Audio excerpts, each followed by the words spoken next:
Next and around town we have the African American Historical and Civil Rights Museum. Yeah, I'm really excited about this piece, and I think you're going to enjoy it, so let's take a look.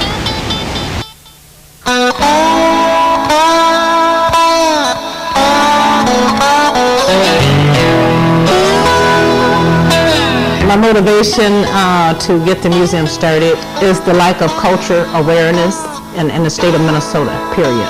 The African American Historical and Civil Rights Museum in Minneapolis opened this past April and showcases African American and Minnesota history while educating the public, organizations, and institutions.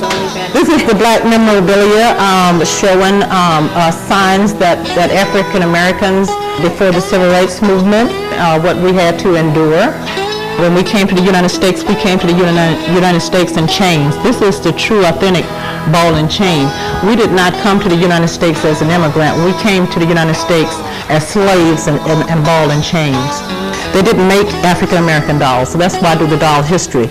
This is a white doll that I found in an antique shop, and this is what African American parents had to do. They painted the doll, the white doll, black.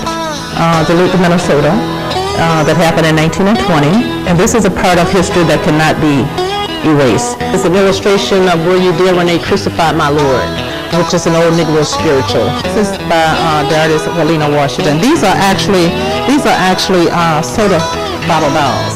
The museum engages in many fun and educational activities for children and helps keep those at risk off the streets. Extremely well. I mean, the community is the outpour of love for the museum, and it's just a steady flow of going and coming at all times. This is needed here because everywhere you go in the United States of America, there's a black museum, and when you come to Minneapolis, there's not a one. My focus for the museum is to bring about the black culture and the black arts into Minnesota and tell the real history, and to the museum should define the history of African Americans. This is a temporary home for the museum as they are looking to move to a larger permanent home.